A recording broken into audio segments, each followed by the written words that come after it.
Ikot sir. Yun lang. Tanggal helmet. This helmet, wrong side lah. Boss, nakakuha pala tayo ng booking, paid by credit to. Suburia East Phase 2, Marikina yung pick up location niya. O 1 minute. Tapos dadalhin lang siya sa Kingston Street ng Marikina. So ito mga boss, i-navigate natin kung ilang minutes pa yon. O 3 minutes mga boss yung pick up location sa halagang 60 pesos. So mabilis lang naman to mga boss kasi malapit lang to. A few moments later. Mga boss, nandito na tayo sa Suburia East. Ikot sir. Ikot pala mga boss, hindi ko napansin to. Sorry. Medyo may kalabuan din talaga yung mata ko, no? May nakasulat na nga, hindi ko pa nakita. Hindi ko alam kung ano to, sana maliit lang. So yun, kailangan ng ID dito mga boss. Yun lang. Tanggal helmet. Tanggal helmet mga boss. Ano? Tanggal. Pero syempre, susuot din natin to ulit para matawagan ko yung customer. I am the one, the way your son don't need. Syempre, pag lalabas tayo, saka natin ulit tuhubarin. Yun na si madam. Lalamove po. Turan lang natin, madam. Okay. Thank you, madam. Dadalhin lang naman to sa Marikina. Ang daming zipper mga boss.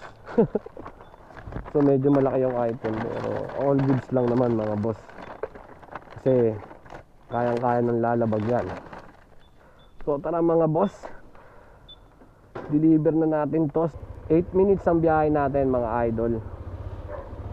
Kaya let's go.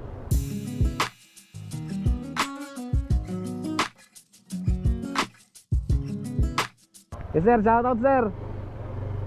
So yun mga boss, mabait naman sila sir, pero kasi trabaho nila yun mga boss. Kaya wala tayong magagawa doon. So kung ano yung trabaho natin, nire-respeto nila. Kailangan din natin respetuhin kung ano yung trabaho nila. So kaya kung ano yung rules ng papasukin natin sa subdivision, sundin na lang natin mga boss. So yun mga boss, papunta na tayo sa pick up, sa drop point location, drop off location mga boss. Nabubulol-bulol na talaga ako mga boss. Hindi na ako sanay maglalamove. So let's go, arurot na mga boss. Sa halaga 60 pesos para sa kinabukasan. Ilabo na natin to ng solo. Hindi ko na to sasabayan mga boss. Gawa nga nung sabi ko sa inyo, may lakad kami. So ngayon, on the way na tayo mga boss. Balikan ko kayo pag nasa drop off location na tayo. Alright, peace out. Few minutes later. So yun mga boss, dito na tayo sa drop off location. Picturean lang natin yung item. Picturean ko lang ma'am. Thank you po. Drop na natin yung una nating booking. Yun, completed na mga boss. So ganun lang kadali. Hihingi ng scan bag si Lalamove. Buti na lang meron tayong bag. O yan mga boss, picturean natin. Kasi nanghihingi ng picture si Lalamove. Alright, completed na tayo kay Lalamove dahil na-detect niya na yung bag natin na maganda. So yun lang mga boss, hanggang dito na lang yung video. So let's go. Hanggang dito na lang. Maraming salamat sa inyo. Huwag sana kayong magsawang suporta ng aking video. Hanggang sa muli. Peace out.